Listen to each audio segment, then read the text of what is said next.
Bonjour, je suis Hakim La'alam et je vous propose ma chronique du mardi 29 octobre 2024. Elle s'intitule « La danse du ventre des cacatoès ». C'est une bonne grosse baffe dans la tronche de toutes celles et de tous ceux qui décrivaient et décrivent aujourd'hui encore la Désédie comme un pays isolé et fâché avec tout le monde. Sauf si on vient me dire et me démontrer que les images de Gigi, accueillies en grande pompe en Égypte, sont le fruit de l'IA, l'intelligence artificielle, tout comme celle de son voyage à Oman.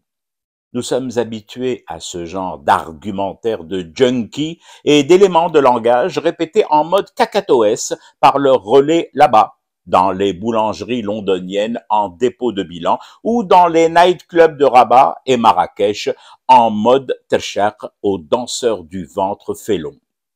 L'Algérie est certes isolée. Elle s'est sanitairement isolée d'une infime partie du monde, celle de la gangrène sioniste et de sa province bousbérienne. Oui, 1000 fois oui. Et vive ce type d'isolement. Perso, j'en redemande. Mais dans les faits, dans la vie réelle et pas dans l'IA, la Désédie d'aujourd'hui est revenue au premier plan des préoccupations géostratégiques de ce monde. Abdel Fattah el-Sisi a un agenda pourtant hyper bouqué. Je rappelle tout de même qu'il recevait il y a quelques heures seulement les négociateurs de bords divers, entre autres ceux du Hamas, pour trouver une solution au drame qui se déroule en Palestine occupée, au génocide du peuple palestinien et à la destruction programmée du Liban par Israël. Pourtant, dans ce climat de très haute intensité diplomatique et d'enjeux Gd el-Hamlaoui, El-Sisi a reçu Tebboune comme très rarement un chef d'État étranger a été reçu au Caire. Alors, si c'est cela, l'isolement dont les perroquets de Tel Aviv, de la piscine de Paname et des chambres à coucher des frères Azaïtar se gargarisent le popotin, je le répète, vive cet isolement. Mieux, vaut mieux vivre dans un isolement pareil qu'attendre au bas d'une passerelle que veuille bien venir inspecter ma province affamée l'administrateur général et héritier de l'IOT en protectorat. Dois-je rappeler encore une fois, mais jamais la fois de trop, tant ce genre de surdité est complice de toutes les trahisons et félonies, que la Désédie revient d'un état de néant comateux, dont nous avons été nombreux, majoritaires, à souffrir dans notre chair et nos dignités avilies et salies.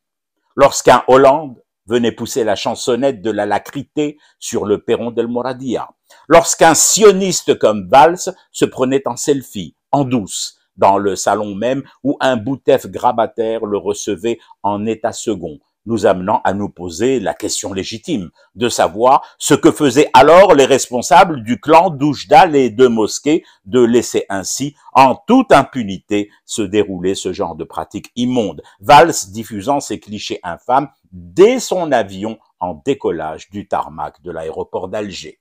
Il n'y eut alors aucune protestation officielle des services de la présidence de l'époque, encore moins de cette caste vampire qui maintenait Abdra Ier en vie artificielle, le temps que les affaires et les coffres personnels en rotte de remplissage et d'enrichissement indu et mafieux.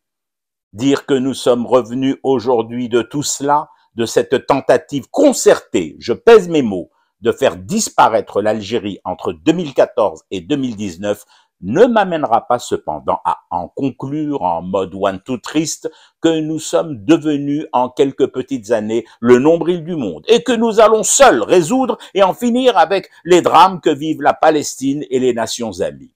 Non, je dis plutôt, avec toute la mesure qui ne me caractérise pourtant pas, que nous marchons aujourd'hui. Oui, la marche, mais si, vous savez bien, ce processus mécanique et dynamique qui consiste à mettre un pied devant l'autre, à se mouvoir et à aller où l'on veut se rendre sans avoir besoin pour ça de mobiliser un hôpital de campagne.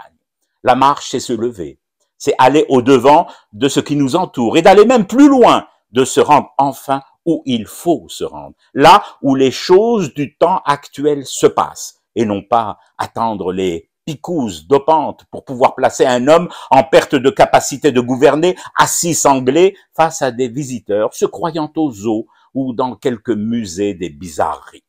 Voilà ce qui a changé. Ce qui n'a en rien changé par contre, c'est la danse du ventre des cacatoès. Je fume du thé et je reste éveillé. Le cauchemar continue. C'était Hakim L'Alam, je vous retrouve demain pour une autre chronique et une autre façon de dire son amour à l'Algérie.